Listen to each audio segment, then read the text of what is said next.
see by the dawn's early light. The 1984 Pittsburgh Steelers were one of pro football's youngest teams, and they suffered through their share of growing pains. And Pagel is being chased. They got him to the leg. No call. He scampers out of there, goes on the move, and it is caught. Here they come down the field, caught by Ray Butler, and Butler goes into the end zone to score. But over the long haul, Pittsburgh's youth proved to be a plus.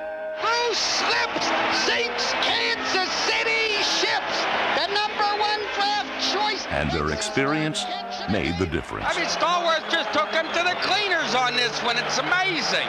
The Stallworth is caught. For the Pittsburgh Steelers, 1984 was a year of unexpected accomplishment, a turning point season in the history of a proud franchise. Land of the free and the home of the brave.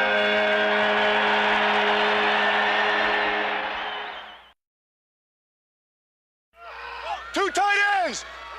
Tight eye left. Tight end off. Robin, get ready to beat a Mike Becker. Last summer in Texas Stadium, the Pittsburgh Steelers played a tough tune-up game against the Dallas Cowboys. As always, linebacker Jack Lambert was his intense, intimidating self.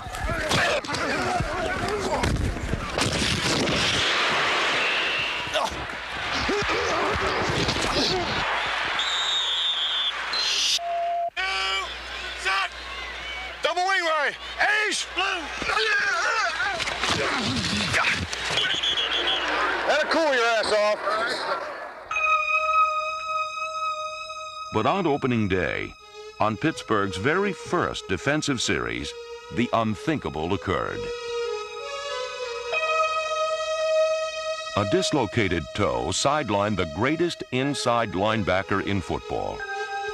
If these 84 Steelers were to survive, new defensive leaders would have to step forward.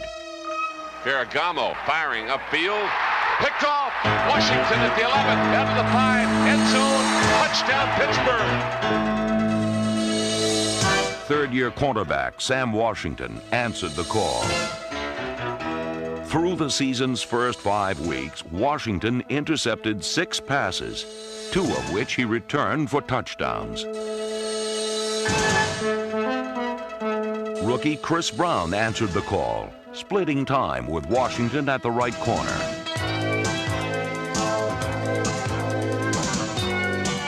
Second-year free safety Eric Williams played himself into a starting spot.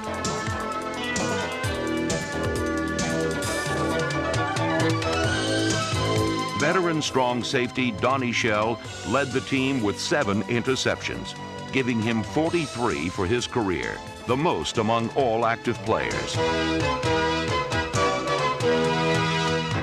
In all, Pittsburgh picked off 31 passes. Only Seattle recorded more interceptions and scored more defensive touchdowns. On third and about 3.5, and Schoenert firing, and it's intercepted. Picked up on the far side of the field, running with the ball is Woodruff down the sideline to the 10, the 5. Woodruff takes it in for the touchdown. Wayne Woodruff intercepting on the far side of the field and returning it all the way. Pittsburgh was even better at stopping the run.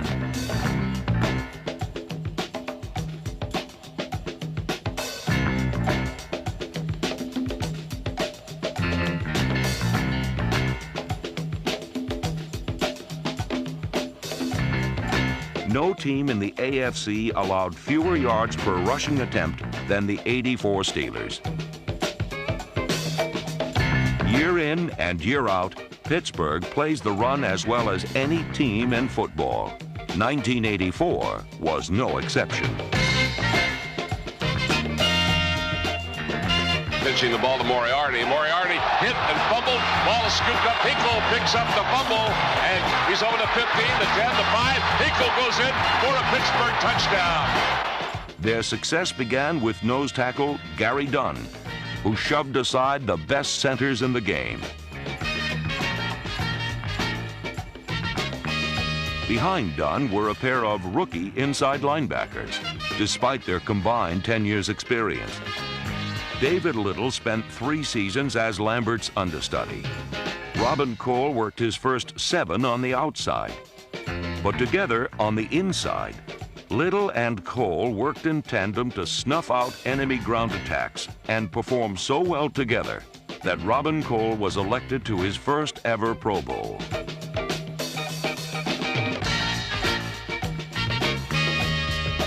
Third-year outside linebacker Brian Hinkle might also have made the Pro Bowl had he played for some other NFL team. But in Pittsburgh, Hinkle's counterpart was a mild-mannered young man-eater by the name of Mike Merriweather.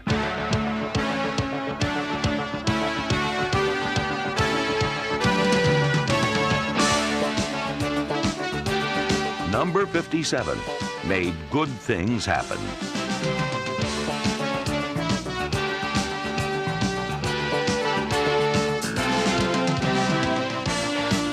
His 15 sacks set a new single-season Steeler record.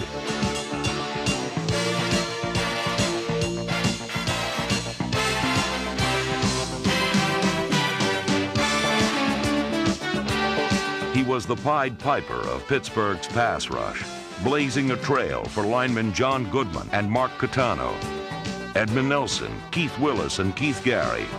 It was high-pressure defense at its punishing best.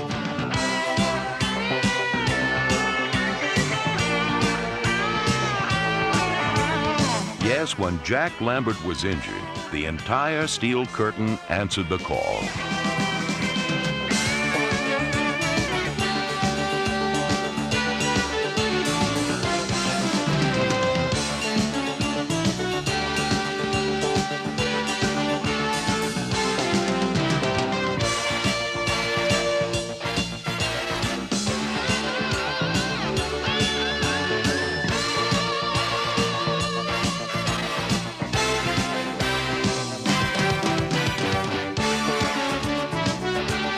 Montana goes back.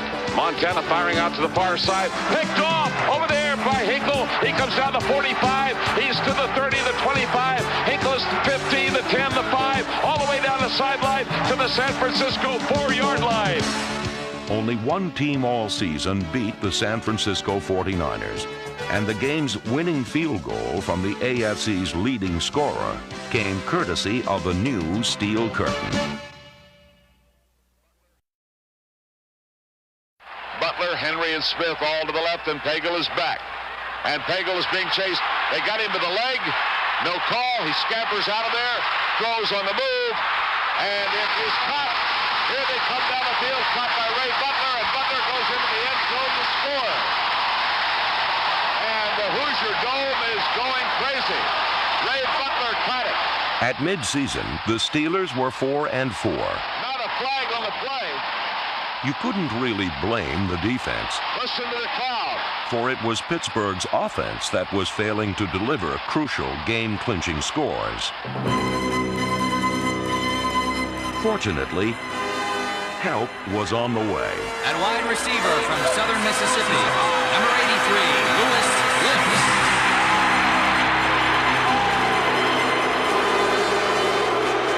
When Pittsburgh's top draft choice was introduced, he didn't sound very popular. But nothing could have been further from the truth.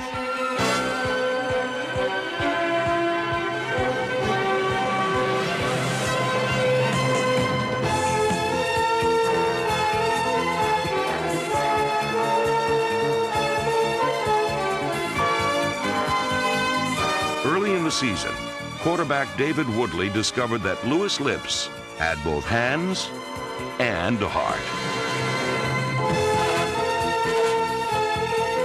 When he gets the ball, he catches it. And you can see his concentration in practice and in his working in the game. And he's going to be a big play receiver in the National Football League. Lips gave Pittsburgh a season of big plays and was a runaway choice for NFL Rookie of the Year.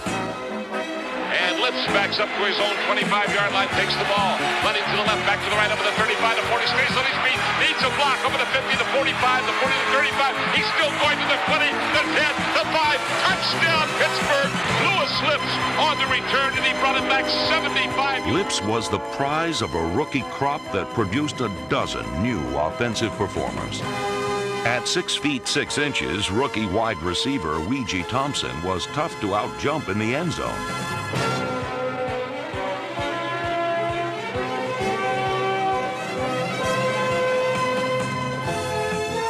Rookie tight end Chris Kolodziejski set up a touchdown with this catch against the 49ers, while rookie quarterback Scott Campbell threw his first ever NFL scoring pass on Monday Night Football.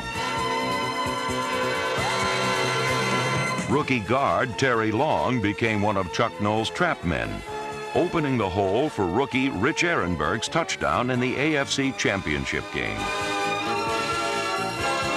Ehrenberg was Pittsburgh's best receiver out of the backfield, a 9th-round selection, and an unlikely hero in Pittsburgh's finest draft in a decade.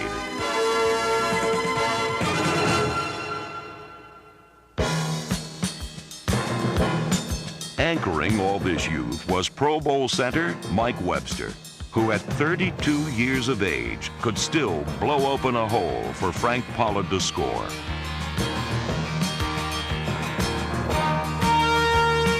Four-time Super Bowl veteran Larry Brown missed half a season due to injury. But with Pete Rostowski, Craig Wolfley, Webster, Long, and Tunch Ilkin up front, the trap-happy Steelers still made holes. And even when they didn't, tough, punishing Frank Pollard was always willing to improvise. Pollard finished as the AFC's 6th leading rusher and was one of 3 young veterans whose second-half performance helped turn close games into Steeler victories. The second was 1982's top draft pick, running back Walter Abercrombie, who hasn't fumbled in his last 197 attempts. The third, and very important, was 1980's top draft choice, quarterback Mark Malone.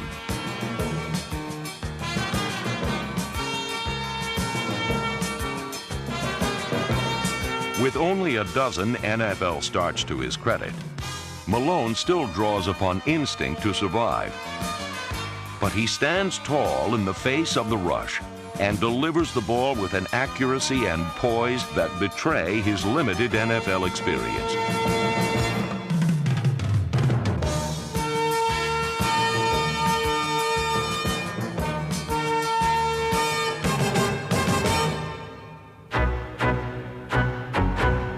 But the man who meant the most to Pittsburgh's offense, the man who led the AFC in both receptions and total receiving yardage, was 11-year veteran John Stallworth. Mark Malone's development as a quarterback paralleled the return to form of number 82.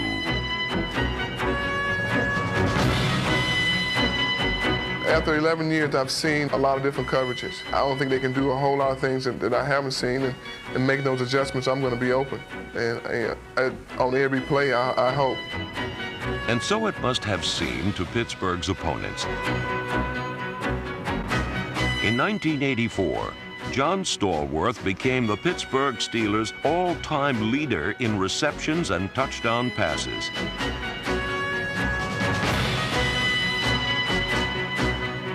He made Mark Malone look good, and the best cornerbacks in football look silly. And the irony of it was, he did it after losing the '83 season to injury, prompting many to predict his early retirement. Those people with that attitude gave me more incentive to come back and do well, to prove that I was not washed up.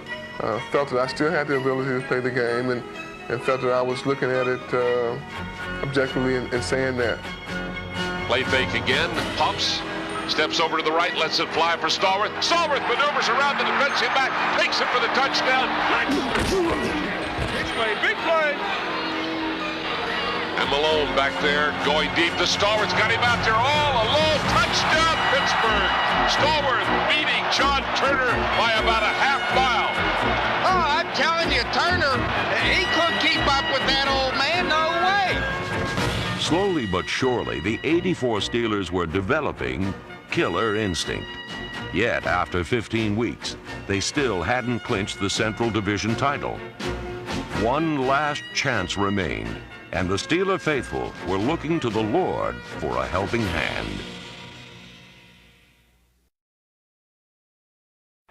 For the 1984 Steelers, it all boiled down to this. A win over the Raiders on the season's final Sunday would give Pittsburgh the Central Division title. A loss would end the Steelers' season.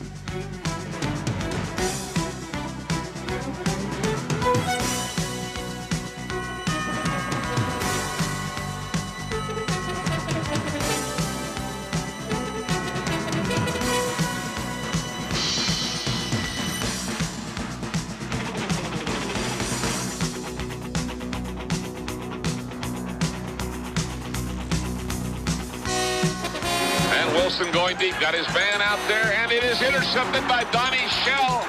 Great play by Donnie Shell. Come on, squeeze it down. Let's put something in the bank. Pittsburgh clung to a precarious 6-0 lead until a trio of second-half plays sealed the verdict. And Walters headed downfield, one man after him inside the 10-5. They get him down at the 2-yard line.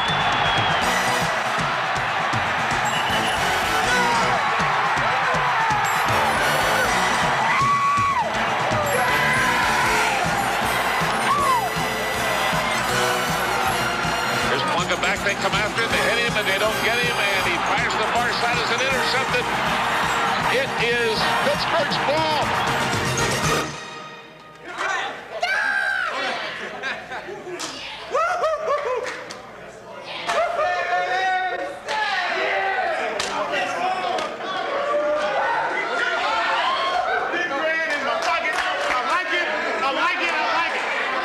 It took 16 long weeks, but the Pittsburgh Steelers were finally champions.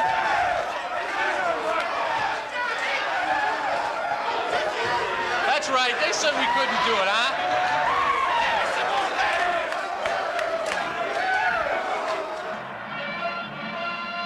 In the opening round of the playoffs, the Steelers once again were underdogs.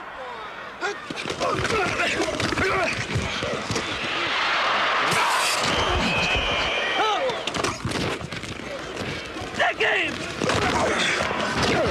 D! Let's stop him, D! Kill him! All right! All right! All right! The snap. Elway under a rush. Lobs it downfield, intercepted at the 4-yard line, back over the 5. Gary Dunn with the football comes out to the 10-yard line.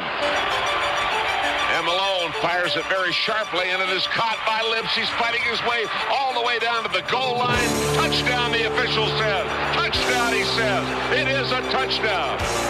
Oh, you bet she drilled him coming across the middle in traffic. And Steve Foley, the safety man, tried to tackle Louis Lips. Louis says, nothing doing here, Buster. The Steelers going to tie up this football game.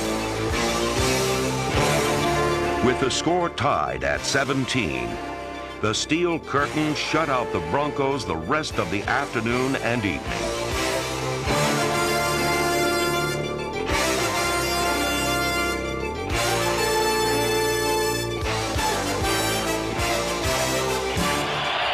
The snap, the kick, and it is off to the side. No good.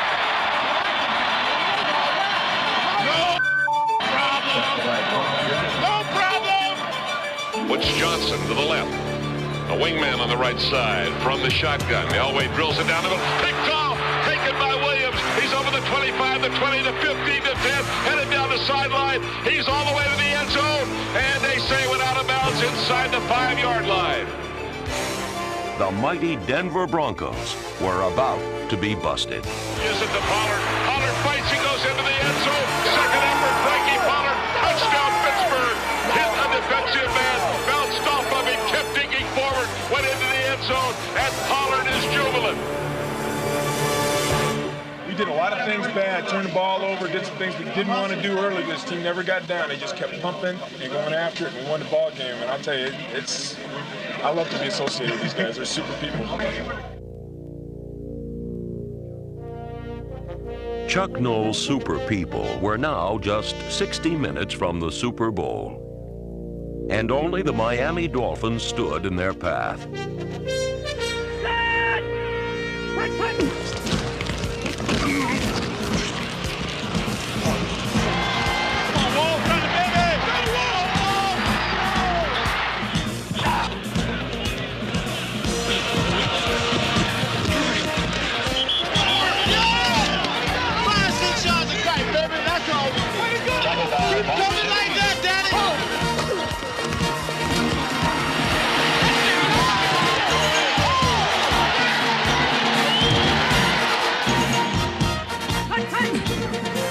Down in the trenches, Pittsburgh won the game's early battles.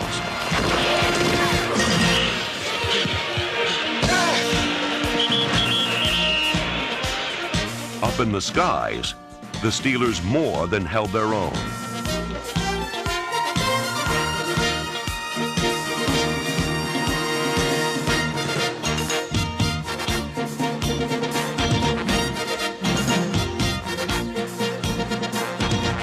But in the end, despite an afternoon-long all-out assault, they couldn't stop Dan Marino's heat-seeking missiles from hitting their marks.